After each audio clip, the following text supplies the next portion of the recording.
정읍시가 내년도 본예산을 1조 1천억 원 규모로 편성했습니다. 이학수 시장은 미래 먹거리 발굴과 민생 경제 회복에 방점을 뒀다고 밝혔습니다. 2022년도 정읍시 행정사무감사가 시작됐습니다. 감사가 열린 첫날 시 집행부에 대한 지적이 이어졌습니다. 지난 8일 오후 5시 50분쯤 고창군 공읍면 한 주택에서 불이 나 2시간 만에 꺼졌습니다. 이불로 1층짜리 주택이 불에 타 소방서 추산 2,700여만 원의 재산 피해가 났습니다. 전 남편을 스토킹한 70대에게 징역 8개월에 집행유예 2년이 선고됐습니다. A씨는 전 남편 B씨의 주거지 앞 계단에 협박성 메시지를 남기는 등 스토킹한 혐의로 기소됐습니다.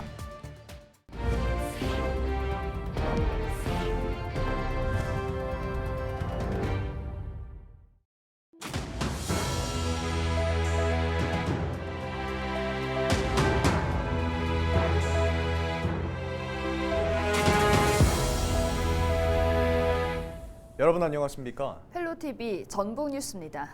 정읍시가 내년도 본예산을 1조 1천억 원 규모로 편성했습니다. 이와 관련해 시의회 시정연설에 나선 이학수 시장은 미래 먹거리 발굴과 민생 경제 회복에 방점을 뒀는데요. 아울러 내년 시정 운영 방향도 제시했는데 함께 들어보시죠. 정명기 기자입니다. 내년도 예산안에 대한 시의회 시정연설에 나선 이학수 정읍시장. 올해 본예산보다 7.2% 늘어난 1조 1,220억 원으로 편성했다고 밝혔습니다. 현재의 어려운 상황에서 우리 시만의 미래 먹거리를 발굴하고 어떻게 민생 경제를 회복할 것인지 그 총체적인 고민과 방안을 담았습니다. 이어 내년 시정 운영 방향도 제시했습니다. 지역화폐인 정읍사랑 상품권을 600억 원어치 발행하고 연매출 1억 원 이하 소상공인에겐 기본소득 50만 원을 지급하겠다고 밝혔습니다. 또 청년들의 사회활동 참여와 권리 보장을 위해 2026년까지 발전기금 50억 원을 만들겠다고 말했습니다. 조성된 기금으로 SK 넥슬리스와 연계하여 청년 창업가에게 고품질의 교육, 컨설팅을 제공하고 최대 1,500만 원을 지원하는 청년 창업 지원 사업도 추진하겠습니다. 이 시장은 1조 7천억 원 규모의 첨단 의료 복합단지와 반려동물 놀이동산도 조성할 방침입니다. 또 내장호 주변에 대한 종합발전 계획을 세우고 정읍문화유산 방문자센터와 정읍사 디지털 테마공원 조성에 225억 원을 투입하겠다고 밝혔습니다. 정읍역에서 정읍천을 잇는 구간도 대대적인 변화를 예고했습니다. 정읍역 지하도를 복귀하여 다목적 활용 공간을 만들고 공연과 프리마켓 등 다양한 프로그램을 운영하겠으며 정읍역과 정읍천 사이에 문화창작 공간을 조성하고 대규모 꽃과 비스 정원으로 종합 디자인하겠습니다. 후보 시절 공약했던 어린이 전용 놀이터와 어린이 전용 병동, 공공산후조리원도 설치하겠다는 계획을 거듭 밝혔습니다. 시의회가 민선 8기 첫 행정사무감사에 돌입한 가운데 오는 22일부터는 내년 예산안에 대한 예비심사를 벌입니다. 헬로TV 뉴스 정명기입니다. 정읍시의회가 민선 8기 첫 행정사무감사에 돌입했습니다. 행정사무감사 첫날 시 집행부에 대한 의문 제기와 개선을 요구하는 목소리가 잇따랐습니다. 주요 내용을 이나라 기자가 전해드립니다. 민선 8기 첫 행정사무감사가 시작된 정읍시의회 제2위원회실. 정읍시의원이 시 현안 사업 전반에 대한 질문을 이어갑니다. 거리가 멀다고 돈이 많이 든다고 공사를 안 하고 정말 혜택을 봐야 될 사람들이 혜택을 못 보더라고요. 부족한 부분은 보완하겠다는 집행부. 신청자가 신청했다 하더라도 비용이 많기 때문에 포기를 하는 경우가 있어요. 근데 이제 그것은 이제 좀 검토해 볼 문제지만은 이게 좀 부담을 해서라도 좀 해줘야 할 필요성은 있습니다. 데이터를 기반으로 한 행정 처리를 요구하기도 합니다. 중도 포기하는 업체들도 아까 매출이 20-30% 증대됐다라는 결과가 데이터가 있으면 그분들을 충분히 설득할 수 있는 근거 자료가 있잖아요. 예, 그러면 어느 소상공인이 그걸 마다하겠습니까? 예. 예산 낭비성 사업은 아닌지 꼼꼼히 따져봅니다. 거기 어느 사람이 그렇게 많지는 않은데 이것이 꼭 계속 사업으로 해야 되는지. 현재 감사원 감사가 진행 중인 전북 서남 상공회의소 신축 지원을 둘러싼 특혜 의혹에 대한 질문도 나왔습니다.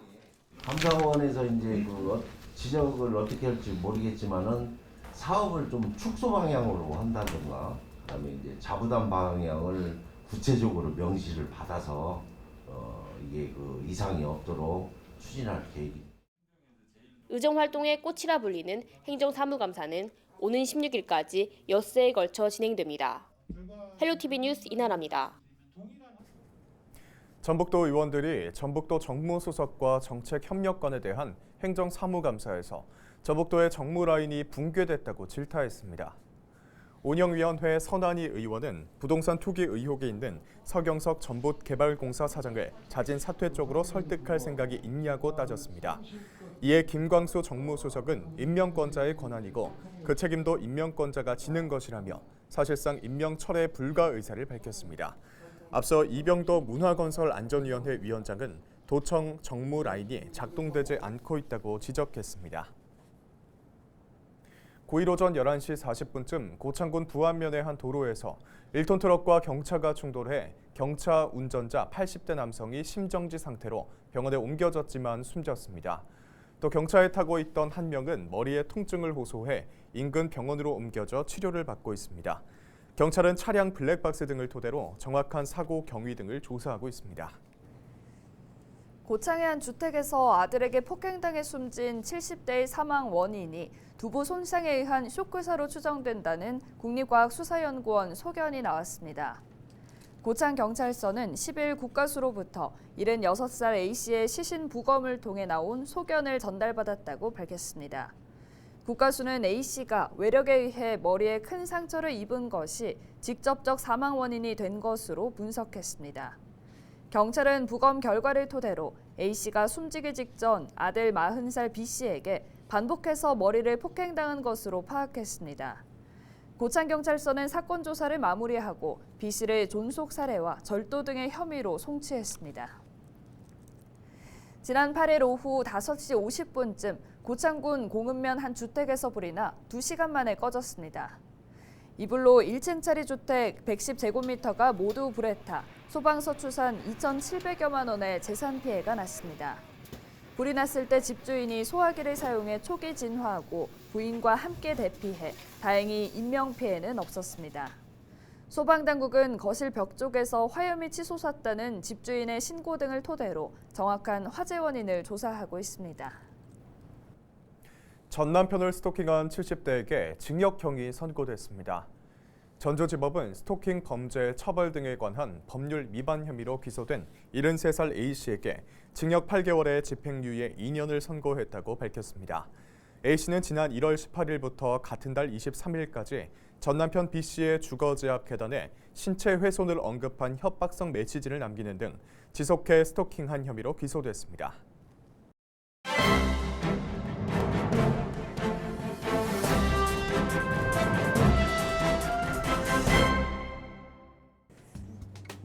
신문브리핑 전북 도민일보 기사입니다. 22대 총선을 1년 6개월 앞두고 전북 정치권 내 세대교체 바람이 불고 있지만 정작 현실은 구인난이라는 여론이 있다는 내용인데요. 역대 선거 때는 전혀 다른 정치적 이상현상이 벌어지고 있다는 겁니다. 8일 지역 정치권에 따르면 내년 4월 5일 국회의원 재선거를 앞둔 전주울 지역을 제외하고 현역 단독 출마나 원외 중진 인사의 출마 가능성 정도만 타진되고 있다고 분석했는데요. 전주울 재선거도 이상직 전 의원의 의원직 상실에 따른 것으로 현역이 출마하지 않는 무주공산 상황이 경쟁률을 높여주는 이유라고 합니다. 현재 지역 정치권의 여론을 감안하면 전주울 선거구를 제외하고 전북 지역 나머지 9개 선거구 중 절반 이상이 현역 의원 나 홀로 출마 지역으로 분류됩니다. 민주당 김윤덕 의원의 전주갑 선거구의 경우 아직까지 이렇다 할 도전자가 눈에 띄지 않고 있는데요. 민주당 공천이 권리당원과 일반 국민을 선거인단으로 하는 상향식이라는 점을 생각하면서 정치 신인들의 도전은 쉽지 않은 상황이라고 신문은 전했습니다. 지금까지 신문 브리핑이었습니다.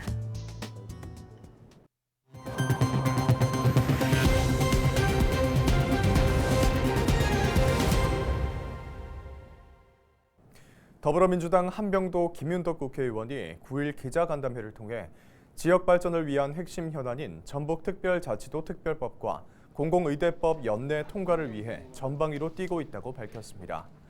전북특별자치도 특별법과 관련해 지난 10월 관련 법안 소위 위원장을 의원들이 찾아갔고 조만간 소위가 열릴 예정이라며 올해 안에 통과될 수 있도록 노력하겠다고 말했습니다. 국립공공보건의료대학법 제정과 관련해선 민주당 이재명 대표가 확고한 의지를 보여줬다며 여당과 협상이 안 된다면 야당 단독 처리로 고민하고 있다고 밝혔습니다. 정읍과 고창을 지역구로 둔 더불어민주당 윤준병 의원은 지역 교육 현안 해결을 위한 교육부 특별교부금 20억 원을 확보했다고 밝혔습니다. 이번에 확보한 예산은 정읍중학교 급식소 증개축, 고창북 고등학교와 남초등학교 외벽 보수 등에 쓰일 예정입니다. 윤 의원은 교육부와 긴밀하게 협의하고 설득한 끝에 이뤄낸 결과물이라며 학생들의 불편이 해소되길 바란다고 말했습니다. 이상으로 뉴스를 마칩니다. 저희는 언제나 지역민 여러분과 함께하겠습니다. 시청해주신 여러분 고맙습니다.